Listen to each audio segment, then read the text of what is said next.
and welcome back to just another F1 podcast here on the Apex Motorsport. This is episode 3 and also day 2 of the Apex Motorsport Advent Calendar. And joining me for this one today is accredited Formula 1 photographer, Craig Evans. Craig, thank you so much for joining me today. Well, thank you so much for having me on again. I thoroughly enjoyed last time, and hopefully we can have another good chat like we did last week. Hopefully. I would like to start today's podcast by wishing Romain Grosjean a speedy recovery after his horrific accident at the Bahrain Grand Prix. We will discuss the incident and the heroics of some of the people within the Formula 1 paddock shortly. But before we do, I think we should play a little game of F1 higher or lower, or some form of it. I still don't know if we're calling it higher or lower. We can roll with that. That's what we've got at the minute. F1 facts, higher or lower. So if you listened to the last podcast, you will know I asked Craig 3 questions themed around Lewis Hamilton. With him getting all 3 correct, see if we can keep that up today. This week he will be expecting questions about Fernando Alonso. I'm sure you're looking forward to that, and I think you might have to challenge me as well at some point. I may have a few challenges up my sleeve. We'll have to wait and see. Yeah. So as I said, the theme for today is the future Renault F1 driver Fernando Alonso. You ready for your first question? I am indeed. And could I just say, arguably, possibly the only man to beat Lewis Hamilton in equal machinery besides Nico Rosberg. Getting the bold statements out already. So question 1. Sebastian Vettel has won the Belgium Grand Prix on 3 occasions. But has Fernando Alonso won more or less races around the famous circuit in Spa? I don't think he has. I think Alonso is quite unlucky around Spa, so I'm going to go with lower. Lower. Final answer? Final answer. You are correct. Fernando Alonso has never actually won in Belgium. I didn't think he had. No. Sebastian Vettel said won 3 times, so I don't know. Question number 2. I think it'll be the final question for today. Kimi Räikkönen has won 10 races for Ferrari, but has Fernando Alonso won more or less for Scuderia? That's an interesting one, because I will forever remember his time at Ferrari as always being on the podium and not necessarily winning. That's a good question. So Kimi's won 10. I'm gonna go higher. Final answer? Final answer. Correct. Yes. He's won 11 races. 11. So I knew it was more. close. Just one more. Because I can remember Valencia as one of his most memorable wins. 2012. Great track. Loved Valencia. Shame it's not on the calendar anymore. But yeah, no. Hey, I'm happy with that. Yeah. I think it's time to see how I do. Indeed it is. Well, I'm going to flip the challenge onto you this week, Richard. So we're going to be. I think you asked about Pierre Gasly. Yes. So favourite in the channel. Indeed he is. So what we're going to do is, obviously Pierre Gasly joined the sport and came into Formula 1 at the 2017 Malaysian Grand Prix for Toro Rosso. Yep. Now, one of the questions I have for you is, did he finish that race higher or lower than his teammate, who at the time was Carlos Sainz Jr.? Ooh.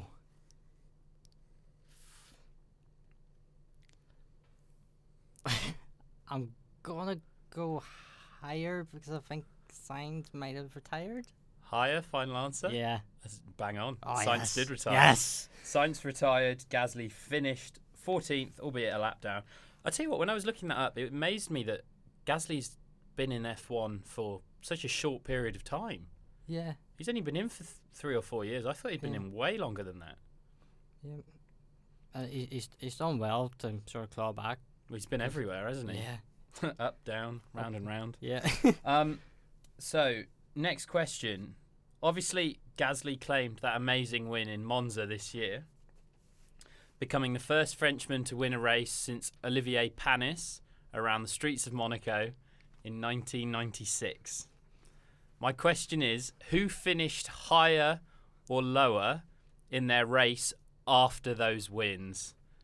So who finished higher or lower on the race after Gasly's win, and where did Panis finish after his win? See, I'm thinking something happened to Gasly after. And this might be a little bit of a trick question. Trick question. Oh. Well, if they both retired, I don't know what to say. That's what they always say. Yeah. I say go with your guts. Panasonic. See, there might be more cars or less cars. This is really getting tricky. Yeah. That was a tough question. I'd say go with what you originally thought. Okay. So it's where Panis finished or where Gasly finished? Yeah. Who finished higher or lower? Or Oh. did they both finish in the same position? I think, don't know if they're in the same position, but I think they probably both retired. Final answer? Yeah. Correct. Yes. Correct. Yeah, That's no, happy that days. was so. Panis retired after a collision with Giancarlo Fisichella Mm-hmm. in Spain, and Gasly was, of course, involved in that first few corner kerfuffle in Mugello. So you were correct. They Yes. both Yes. retired. 100% record for both of us so There far. we go, that's not bad. Yeah. So I think we'll just get into the first topic, and I think it's a pretty big topic to discuss. The Belgian Grand Prix, and obviously that first lap incident with Romain Grosjean. That was a nasty one. Yeah, I think it left pretty much every Formula One fan speechless. It was in flames for roughly 28 seconds, thereabouts. I'm sure that felt like a lifetime for him. Craig, what was your immediate reaction when you seen that crash? Well, I was just watching, as everyone else was, the start of the race. And then as the cars are coming down towards turn 4, all of a sudden you see this massive fireball on the left-hand side. And my first genuine reaction was, we've lost a driver there. Yeah. I am absolutely amazed he made it out. And it is a testament to the safety of the cars and the safety of all the systems F1 puts in place, because that is the most aggressive accident I've seen in the 20 years I've been watching F1. Obviously, Hubert's in Formula 2 last year was horrific.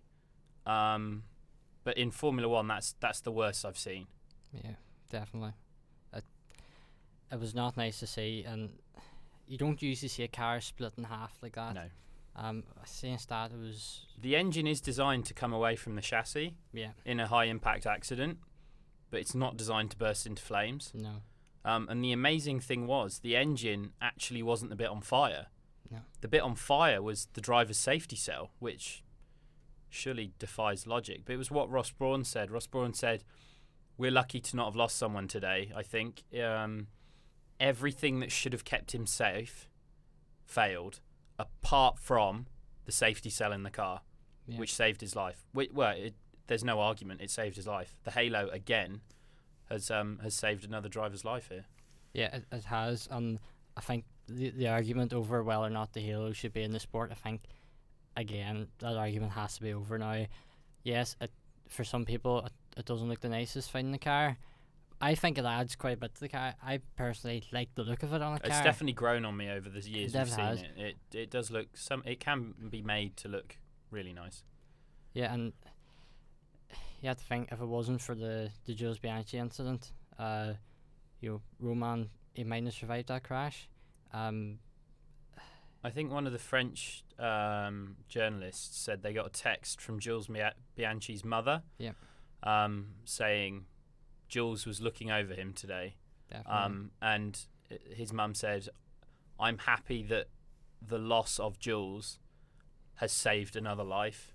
And arguably, it's saved countless lives over the years. In the short time the Halo's been in, obviously most memorable ones are Grosjean's. You've obviously then you had that massive accident in Belgium in 2018, I believe. So yeah, I think the Halo has definitely earned its worth and earned its place on the cars. It definitely has.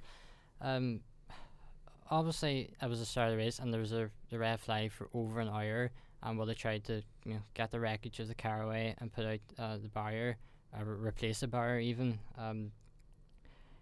A lot of people rushed to the scene. A lot of high-profile people within the sport. Luckily, it was at the start of the race, and they were able to act so quickly. The whole team were fantastic. Yeah, the whole team are amazing, and I mean, I'm lucky enough to have got to know Dr. Ian Roberts and Alan van der Merwe personally, and they are two of the genuinely nicest people I've met within the Formula One paddock. Both of them are so passionate about the sport and the safety that goes with that, and the way they acted on Sunday, I thought was amazing. I mean, Ian ran towards what is effectively at this point now an unknown and could have been an explosive with an open face helmet to get Grosjean out of that car, and that to me is they are as high up in my mind as the drivers, in terms of without them we wouldn't have a spectacle that we know and love every Sunday. I think Romain deserves a lot of credit himself for being able to pull himself out of that wreckage. Because he was inside the fireball. He was in the barrier. He was wedged in the car between the halo and the barrier. Yeah, and the argument again about the halo, the restricting the drivers getting out, that can be put to bed as well. Yep, it can indeed. And the halo might have just helped the flames stay away from him. The visor started to melt, and he got minor burns. Well, he was saying in an interview, I think it was on Monday or Tuesday, that he saw death coming towards him and he knew he had to get out of that car. And the other amazing thing to me that I didn't realise, but I think Karin Chandok tweeted about, was the fireproof overalls were upgraded this year to withstand up to 28 seconds, I believe. That might be give or take a few seconds within the fire. Last year, they were the same standard as the gloves. The gloves only withheld 10 seconds. So again, that's another minor change that has arguably saved a life here, because he had minor burns on his hands and feet, where the gloves and the boots are only to 10 seconds fire protection. Had the whole suit been that, we could have been looking at a severely different situation. Yeah. For him to walk away from that with just those minor injuries, although they are still injuries, he's very lucky. Very lucky indeed. And no broken bones as well, because he hit the wall at 220 kph? Yeah. 55 G, I think they were saying. That's a very heavy impact. That's a hefty impact, yeah. Most people would struggle to get out of that. And don't they say you pass out if it's over 50 G or something? Yeah, something like that, yeah. So the fact he wasn't knocked unconscious as well is another. It's just amazing. Yeah, it's just a miracle that he's still here. And although he doesn't have a seat for next season, we do hope that we will see him in the F1 paddock again. I'm confident that I think he will want to race in Abu Dhabi. He will want to sign off his F1 career by finishing a race. He won't want to sign off with what is a horrific crash. No driver wants to finish their career like that. Yeah. One thing that was criticised quite a bit about the crash was how many times it was replayed on TV, and Daniel Ricciardo has spoke out about this. Craig, do you think it was played too many times? I think it was one of those decisions where F1 has to decide, yes, we have an hour to fill, but to keep showing it on TV as many times as they did, I think maybe wasn't the right thing to do. I mean, obviously, the drivers are there in the paddock watching that over and over and over, and they've still got to go out and race again. Yeah. You've got to think of the family, the friends that maybe aren't getting these updates as frequently as we are, that are just watching it over and over again. I think showing it once or twice when they knew he was okay or was out of it was fine. But I think to constantly keep replaying it maybe wasn't the right thing to do. But I thought they did a fantastic job, and especially Martin Brundle and David Croft doing the filler for over an hour. Yeah, over an hour, yeah. That was incredible, and they both showed their sublime knowledge of the sport. So, yeah, it was an interesting hour-long break. Yeah, I think the drivers deserve a lot of credit for getting back out there and racing. We were messing each other throughout the break, and I don't think either of us thought there was going to be a race up until the 10-minute warning, and then you're thinking, right, okay, they're actually going to do this. Yeah, I was surprised they got going again. But then that is F1. F1, they are there to race. Yeah. They think whatever goes on, you race that weekend. You look at when Anton Hubert died. They still raced that weekend. They put on a good show, and that is what F1 does. They race, and then they think about it after they've raced. They then digest and analyse what happened and how it could have gone, and luckily how it did go. So we still have Romain Grosjean with us today. That was the start of the race on Sunday. We'll go back to qualifying now, and we'll get back to the race in a little bit. But it was nice to see Alex Albon finally mixing it with the front of the grid in qualifying. Do you think that his form has picked up slightly? Do you think that's going to start putting pressure on Red Bull to keep him? I think Red Bull have got a real tough situation now with Alex. Obviously, you've got a driver that actively says in Perez that he is talking to Red Bull in that press conference he did last night. He's actively talking to Red Bull about a role next year, and if he's not, then he's talking to Ferrari about a development driver role and a test driver. I think Alex had a fantastic weekend besides that crash on free practice 2. I think for him to pick himself up, come out, qualify 4th, and then go on to get a podium. Yes, it did fall into his lap with 2 or 3 laps to go. I thought that was a good result for Alex, and he should be proud of that one. Just to come out after what is a pretty hefty accident on Friday, to then go out on the same bit of tarmac on Saturday and nearly do the same thing again, but save it, and then qualify well. He had a good race, didn't fall back into the pack. He stayed pretty much within 13, 14 seconds of Perez, and then obviously the late safety car bunched it all up. But no, I thought Alex had a very, very good weekend. As you said there, Perez had a strong qualifying. He was in 5th place. I still don't understand how Perez doesn't have a seat next season. As you said, he is talking to Red Bull. It is going to be a huge shame if Perez doesn't get on the grid. It would be a step up to Red Bull. Do you think his ability could easily make that step up, or do you think it could be another example of the Red Bull second driver not performing as well as Verstappen? I think Perez has already proved he can be in that seat, and he should be in that seat. He has the talent to be there. He ran a perfect race on Sunday, and had it robbed off of him by an engine failure with 3 or 4 laps to go. So I think Perez has proved to everyone he's worthy of a top seat again. Obviously, it didn't work out in McLaren, but no, I think Perez has definitely proven he's worthy of that top seat. And to me, I think he deserves it.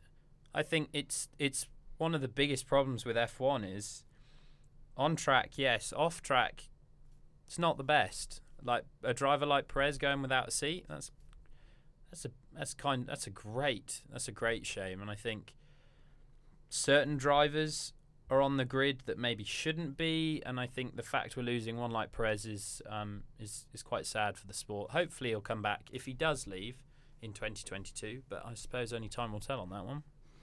Yeah, on the last podcast I made a very bold prediction, and that was Ferrari would be right up there fighting at the front. Didn't quite turn out to be the case in qualifying. No. Both drivers out in Q2. Vettel starting 11th, Leclerc in 12th. We joked last week, and people have been saying online that it was the Matteo Binotto not being there really helped Ferrari.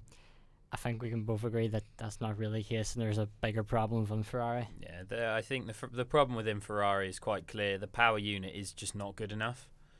When you think Ferrari led every single session last year, apart from the race where that only went because of an engine problem, to lose 1.5 seconds in pace.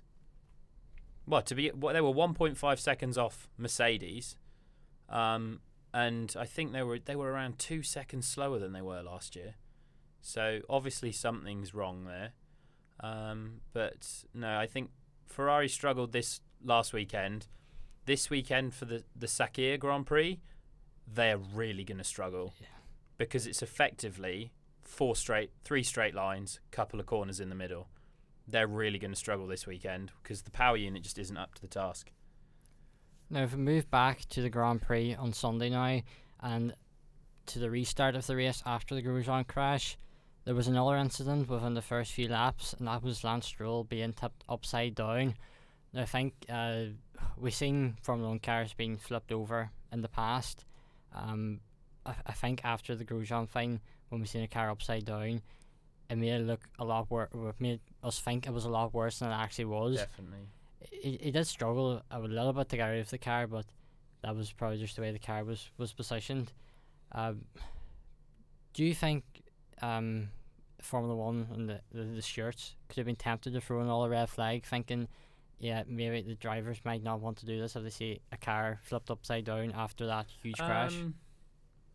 I think the decision to safety car it was the right one. I don't think it warranted a red flag because it was a pretty quick clean-up. But as Brundle said, it was a relatively tame flip. I mean, it was low speed, didn't go far, and again the halo gave Stroll the room he needed to get out. But I think safety car was the right call. Bring on a digger, get the car out, and get us racing again with minimal delay. And if the middle of the race, there wasn't a great deal of action that was really noteworthy, apart from close to the end where Perez was going for another podium and it fell away.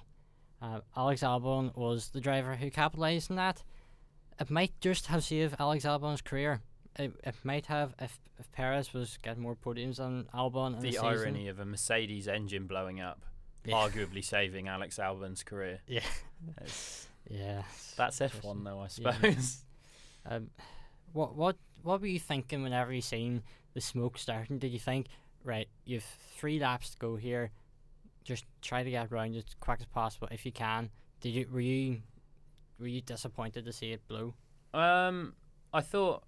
I didn't think it would be as severe as it then developed to be. I thought he could have maybe got to the finish, but the thing I was shouting at the TV is pull it over by a fire marshal. You've got to pull over by a fire marshal when your engine's spitting out that much smoke. I thought Perez could have done a better job of parking it, to park it on a very fast section of the track, away from any marshal posts. Maybe wasn't the greatest idea. And then, of course, the marshal that ran across the track in front of Lando Norris, again, that can't be happening. That needs to stop because that's just downright dangerous. But no, I felt for Perez and I felt for Omar Safnauer as well, because the whole team were gutted when that car pulled up. And then it was interviewed straight away on Sky Sports, which I don't think was the best thing to be doing for him. Maybe immediate not. reaction, suppose. Sure, we'll be trying to get as much of that as possible in our careers, but yeah, I don't think he really would have wanted that. Yeah, strike while the iron's hot when it comes to stuff like that, I reckon. I think this was probably the first Grand Prix in a long time where a majority of Formula 1 fans were looking forward to the checker flag because of the incidents that occurred, the Grosjean crash, the Stroll crash, and of course the Marshall. It didn't feel a comfortable race, viewing wise. But at the checker flag, we seen McLaren claim P4 and P5, which and a 17-point lead in the constructors as well. Yep, that should be them sorted for P3 now. Still 2 races to go. That's prime commentator's curse if I've ever heard it again. Yeah, well, Ferrari didn't do too well last week, so you never know. Renault could be back up there. Well, Renault are good at high speed, aren't they? High speed corners. If McLaren don't do well next weekend, well then we need to start saying that George Russell won't be scoring any points, because then he might just claim a point, which might be possible this weekend if he's in a certain car, but we'll talk about that in a little bit. But McLaren, how impressive have you been with them so far this season? I think McLaren have had an absolute blinder of a year. Started a little slow. I say that Norris was on the podium in the first race, but the development didn't really. The first development package didn't work, and they dropped into the mid pack. But they have just worked and worked and worked and worked, and they've, I think, got one of the best all-round packages on the grid. And I think you throw the Mercedes engine into the mix next year, they've got a race-winning car. Sainz, to me, was the driver of the day. He was pulling worldy moves on everyone. The move on Leclerc stood out to me as a gauntlet for next year. He's like, I'm not going to be your second in command. I am going to challenge you for race wins, and I am going to challenge you for points.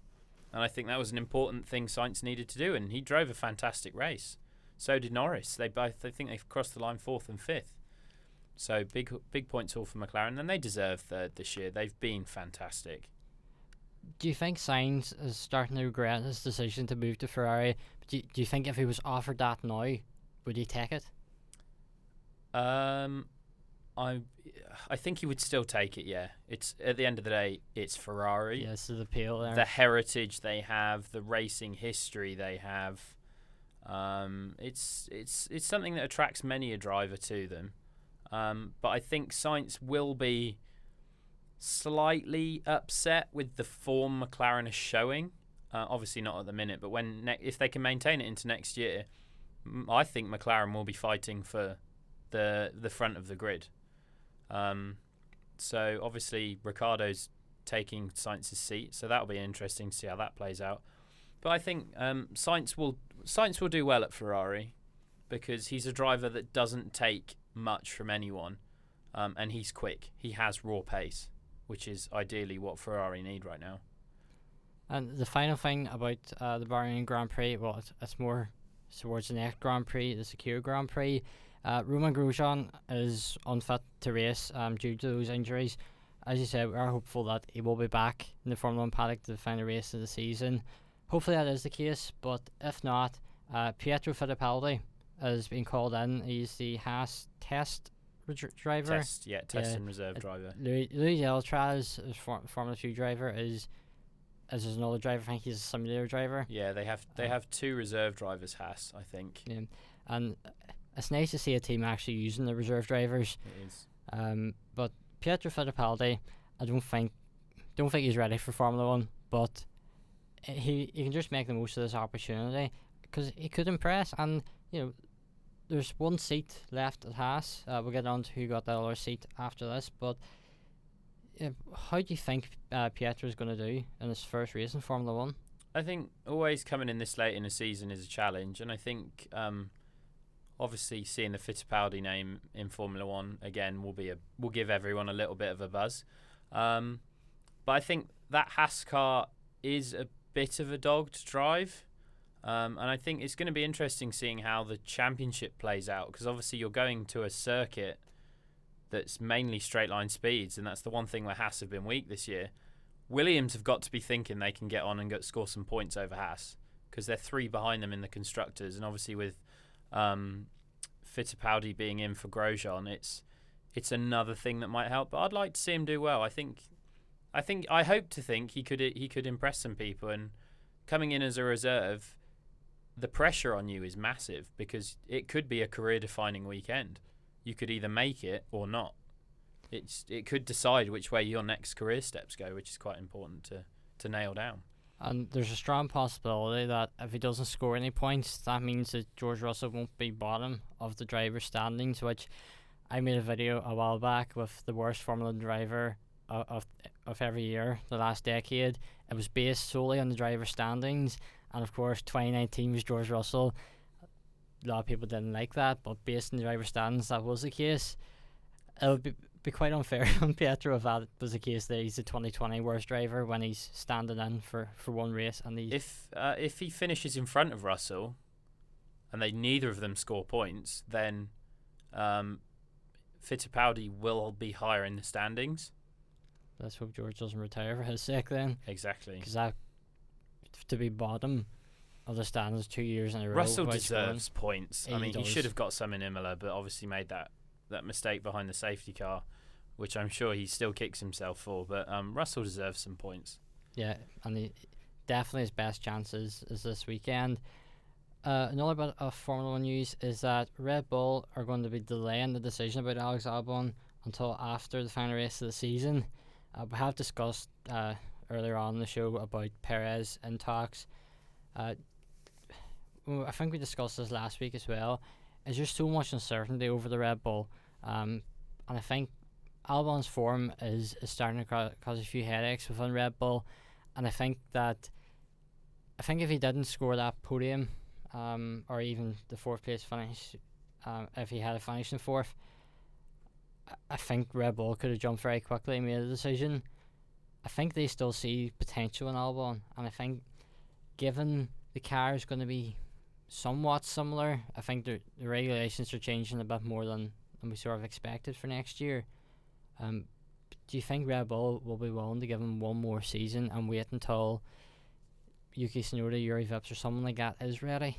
I think the problem that Red Bull have got is Albon has found form at the very end of Red Bull's patience.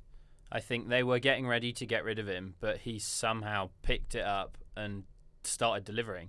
Yes, this weekend's probably... I hope it isn't a one-off, but we'll see whether Albon can maintain it till the end of the season. And as you say, with Red Bull delaying the decision, I think it gives Albon that bit more breathing room to maybe put down a few more good results to cement the role. But then equally, it gives him a few more performances to prove why they need someone else. So we'll have to wait and see on that one, I think. And we've had a bit of Formula 1 transfer news today, or not really transfer, but driver announcements, and that is, of course, HAAS. Obviously, Grosjean and Magnussen won't be with the team next season, but Nikita Mazepin has been announced as a driver. Rumours still going around of who will be that second driver. One of Formula 1's worst kept secrets. Yes. I think the whole HAAS lineup this year is that. So yeah, yeah. Especially with the announcement that Callum Ilott won't be racing in Formula 1 next year. It's probably going to be Mick Schumacher then, unless they go for Perez or Hülkenberg or someone like that. But I think it's really up to Red Bull who gets that, and the other driver won't be on the grid next season. Yeah, I'm pretty sure it's going to be Mick Schumacher, because with obviously one of the Prima cars, Prima announced that, who was it that signed? Oscar Piastri. Oscar Piastri is now with Prima next year. And Robert Schwartzman's doing another season. Kind of confirms Schumacher's on his way out of Prima and on his way to F1. But I suppose we'll wait and see on that one. Yeah. But, it's an interesting lineup for HAAS. Mazepin is a controversial character, to say the least. Yep. And there's a lot of people that don't think Schumacher deserves an F1 seat. I think this year we'll have to wait and see if he can wrap up the championship. If he can, does he deserve a seat? Me personally, I don't quite think he's good enough. I think the fact his name gets him a long way. He's a great driver, take nothing away, but he's not. We'll have to wait and see if he wins the Formula 2 championship. I mean, I personally would like to see other people in it, and I think other people have made a better claim for it, but obviously we'll wait and see how that all plays out. Yeah, I think the main thing for HAAS there is the marketing aspect of being able to use the Schumacher name, especially the M Schumacher name. Yeah, especially with the links to Ferrari as well, sorry. Yes, and you never know, maybe that could be a pathway down the line to a potential Ferrari seat if he impresses. I don't think he quite will have the ability to reach that sort of level. So the next race is again in Bahrain. It's the Sakir Grand Prix. I don't even know if I'm saying that right, but it sounds about right to me. Yeah, it's the Sakir Grand Prix. It's an oval, does it not an oval? I was joked about when it was announced. Obviously one driver that won't be there be Lewis Hamilton. He's tested positive for the coronavirus. A lot of rumours going about who will replace him. George Russell, Stoffel Van Dorn, and Nico Hülkenberg. Not forgetting Roscoe. Oh yes, Roscoe the dog. Yeah, wouldn't you even be surprised if Toto Wolff once? I think anyone would be wanting to shake Mercedes' hand off to get a go in that W11. Yeah, anyone who gets in a car could say that they drove the 2020 Formula 1 championship-winning car. Like you say, they've driven arguably one of the best Formula 1 cars of all time, and potentially the fastest for at least many years with these changes coming in. Yep. So it could be quite exciting, and I think anyone will want to pay. Just Lawrence Stroll might get Lance on it. Who knows? Who knows? See. I mean, the peak 2020 thing to happen would be Russell to go up to the Mercedes, get taken out, DNF, Aitken comes in for Williams, Aitken scores a point. That would be peak 2020. But I hope that doesn't happen. But I'm just saying, could do. I'm starting to think that this Russell not getting a point is something that's going to haunt him for many years until he gets into that Mercedes. There, if he stays with him, there could be a chance that his Formula 1 career ends without a point, which would be a real shame because he's a fantastic young driver. He deserves a shot at the big team. He does. And this could be a chance for him to show what he's worth against Valtteri Bottas. Could be quite interesting in comparison. It would be interesting to see because I think now Hamilton's out of the equation. Yep. Bottas needs to win. He needs to show people that he is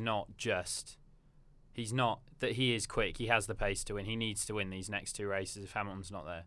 And this could sort of be the first glimpse at the future for Mercedes.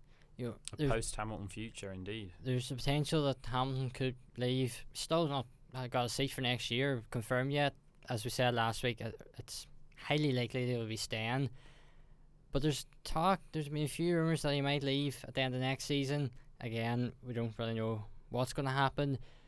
But Bottas might then stay on with the team, sort of that experienced head. Although Russell will have 3 seasons behind him at that point. Russell came up. Yeah. Not last year before. Yeah. 2018. 2019. Was it? Yeah, 2019.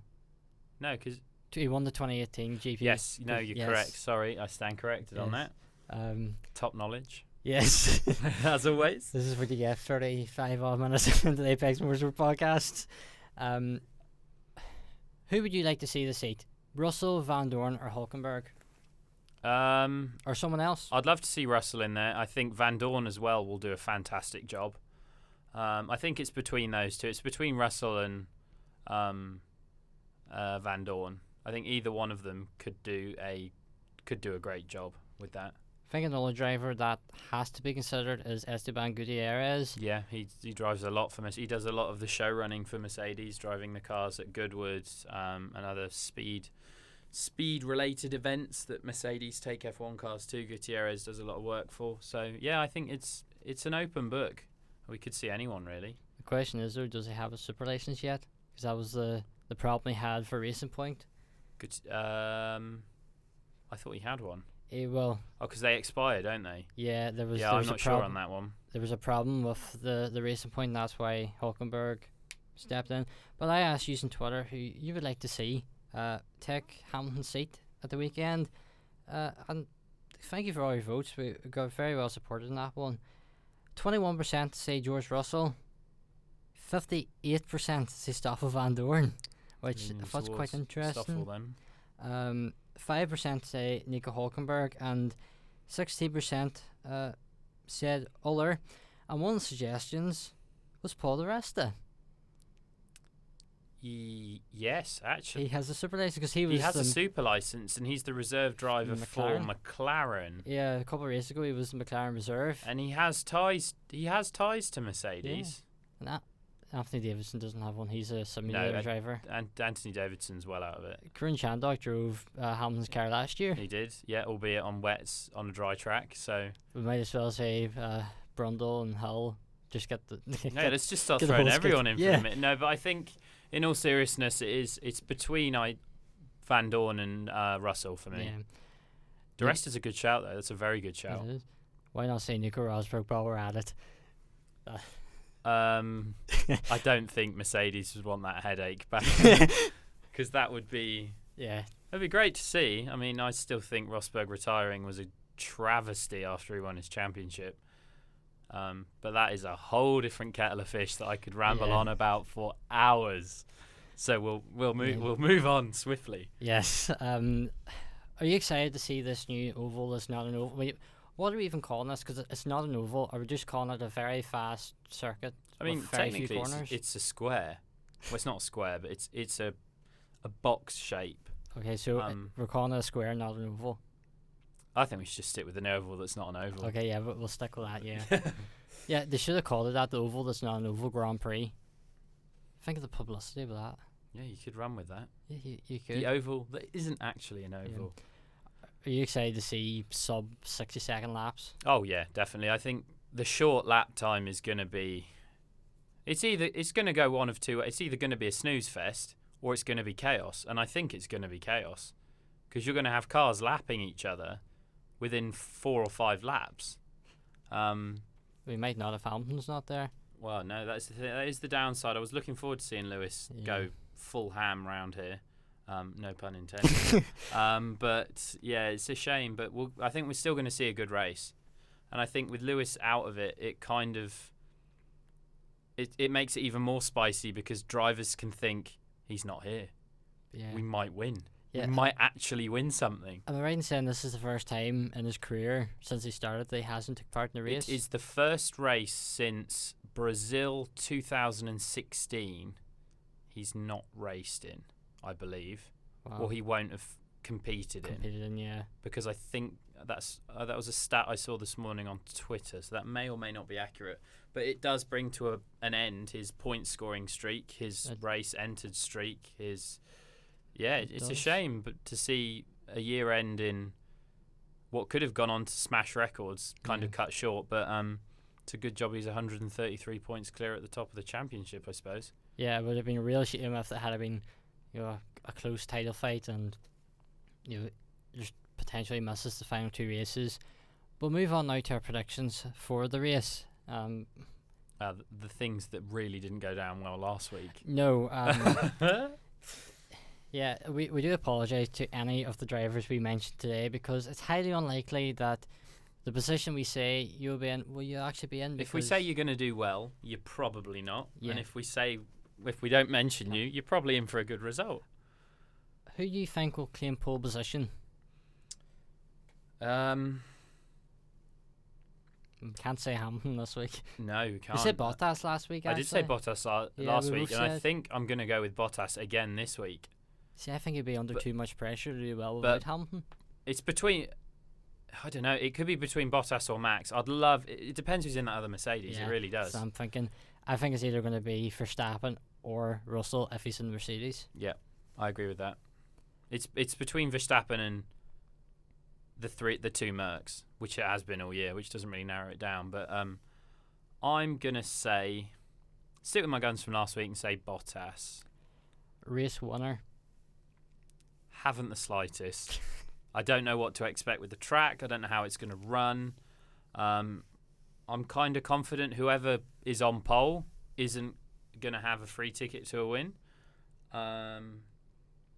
We'll see. It's gonna be an interesting race because, as Bottas proved this week, once that W11 gets into traffic, it's not what it is at the front. It's quite a challenge to get round and to drive. Because I think Bottas finished 8th. Was it 8th? The last race it was 8th, yeah. Yeah, finished 8th in Bahrain. So yeah, we'll wait and see on that one. If I had to say someone, I mean, I think you'd be silly to bet against Bottas if he has one of those weekends. But the past few weekends have been far from normal for Bottas, so we'll have to wait and see. Given we do like bold predictions on this channel, I'm going to say Sergio Perez to win.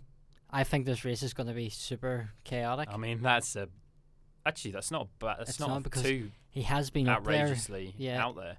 Especially with the car he's got. Racing Point is quick in a straight line. Yeah, it's no slouch. Yeah, so it's a possibility. You're still going to pick a race winner, and now I'm going to ask you a very difficult question again. Who do you think will be on the podium in second and third? I think Perez feels like he's owed a podium. I think Perez will be up there.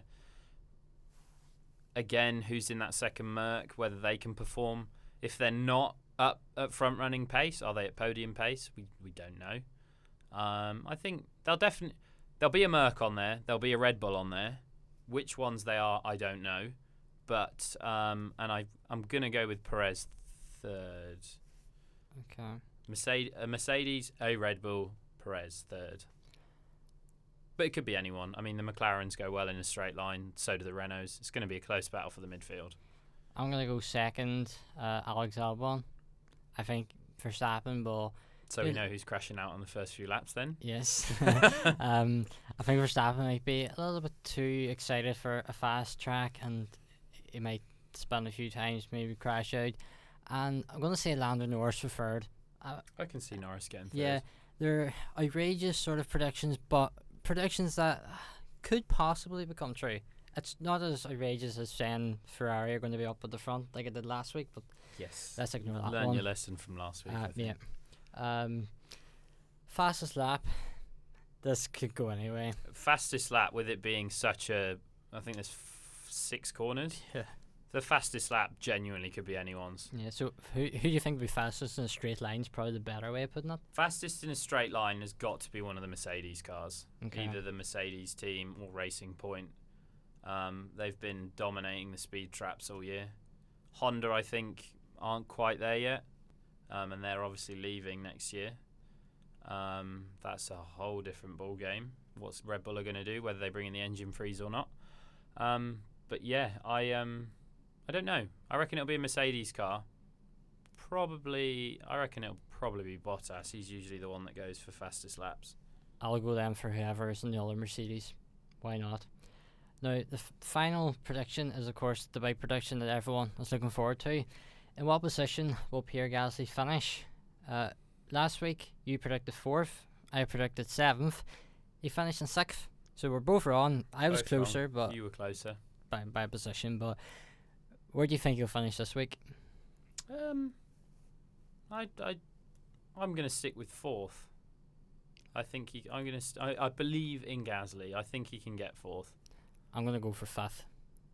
So you've upgraded, but not Yes. as much. No, because I think the race will be that chaotic that there'll be quite a few drivers in front of him. Although, I think if it was a bit faster car again, I think he could do a much better job than He's doing a great job. I Yeah, mean, he that did. AlphaTauri is a good car this year. it is. I think that's going to bring to the end of today's podcast. Craig, thank you so much for joining me again for this one. And thank you for having me on again. I've thoroughly enjoyed it, as always. Yep, same here. This is, of course, the second day of the Apex Motorsport Christmas Advent calendar, where we bring new content out on the channel every day from the start of December right until Christmas Eve. If you go onto Instagram, you'll see a post has the schedule. Hopefully there'll be a podcast up every Wednesday, apart from the 23rd of December, where we'll have something a little bit special, hopefully, coming out instead. I'll leave all Craig's links in the description below again. Make sure you check them out. The website, and Instagram. Check them out. Brilliant content over there. Thank you very much. And yeah, so also check out our website. Might as well plug ourselves when we're But here. you've got to plug yourself. Yes, theapexmotorsport.com. All our social medias will be linked in the description below. As of course you're listening on YouTube. We are on Spotify, Apple Podcasts, and Google Podcasts, which is exciting. We weren't at that stage last week, so it's great that we're on there. And thank you to everyone who has downloaded it so far. It's doing much better than we expected, and hopefully we can grow from here. So as I said, that's going to bring to the end of today's podcast. Thank you all so much for listening, and hope to see you all next time. Goodbye.